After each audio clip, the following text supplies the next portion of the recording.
So sa videong ito, pag-uusapan natin yung mga bagay na dapat nating malaman bago tayo maglagay ng tire hugger or mudguard sa ating mga motor. Lahat ng yan pagkatapos ng intro. So sa video ito, itatry natin. So ngayon pag-uusapan natin yung So yung nangyari po, nagkakos po ng Inano nyo po yan? Is bubo pa.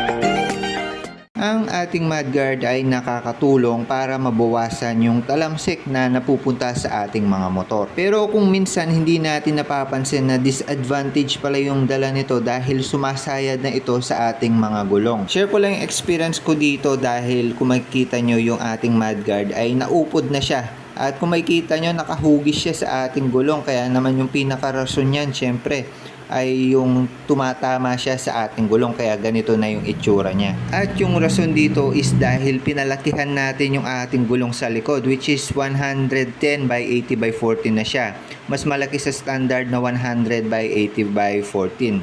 So yung may i-share ko lang sa inyo dito, no, kung bibili man kayo ng mudguard or magpapalaki kayo ng gulong, make sure nyo na hindi talaga sumasaya dyan. Tignan nyo sa ilalim after ilang weeks or ilang months kung may hulma siya. Kasi kung minsan hindi natin mapapansin na sumasayad pala siya hanggat hindi natin ginagamit yung motor ng matagal eh. So dito dahil yung Honda Click natin, ito kasi pinaka-available na aftermarket na mudguard niya eh. So ang choice ko na lang dito is remedyohan dahil kung makikita nyo, yung part lang naman na support ng mudguard sa ilalim yung sumasayad. So pwede pa natin tapyasan yan nung sa gayon hindi na sumayad yung ating gulong at hindi na siya maabala sa pag-ikot. Kasi kahit konting sayad lang yan sa mudguard, nakaka-apekto na yan sa performance. At ito na nga yung naging itsura niya. Kung makikita nyo, natapyasan na natin yung part na nahulma. Babawasan na rin natin itong part ng likod para ma-make sure natin na wala talagang sasayad sa gulong kapag pinaandar na natin ulit. By the way, gumamit ako dito ng grinder tapos yung sanding na bala yung ginamit natin para na sa gayon mabawasan yung plastic or kayanin ng plastic. So yan, kung makikita nyo na hulma na natin, naka-arco siya. Tatanggalin na lang natin itong part na sobra-sobra na to na plastic. So gagamit lang tayo ng plies. Ayan, kung makikita nyo, naka-arco na siya para sunod sa hugis ng gulong.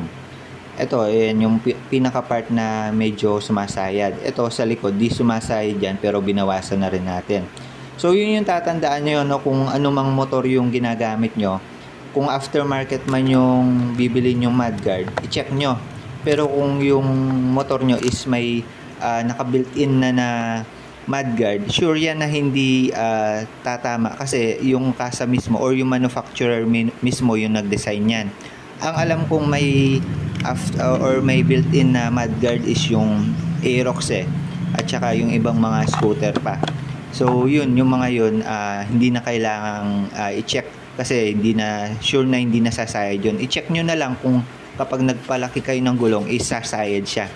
So dito sa ating Honda Click dahil hindi talaga fit is sumasayad. Tapos nung nililinis ko siya, meron pa dito sa side.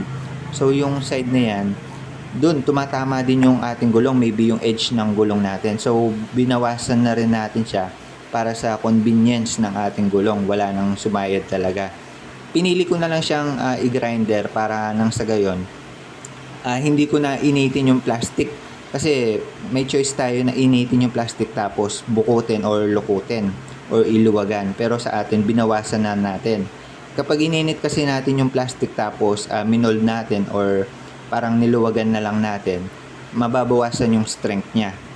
After nun, dito sa kabilang side may nakita pa tayo, mas malala siya. Kung makikita nyo, nahulma talaga siya ng pinaka-edge ng gulong. So dyan sumasayad din.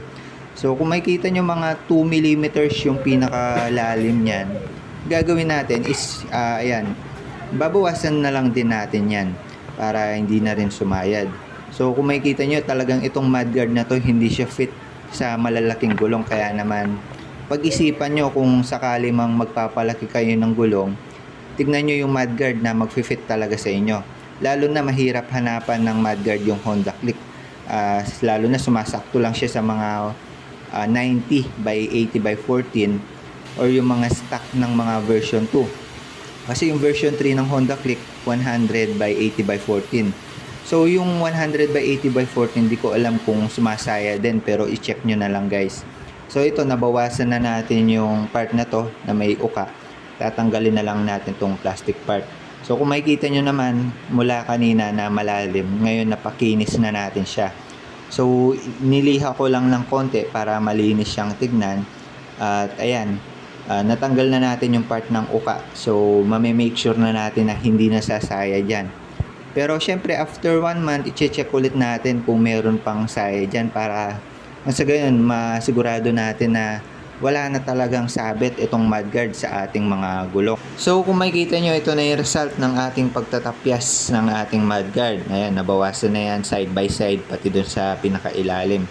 Kakabit lang natin siya.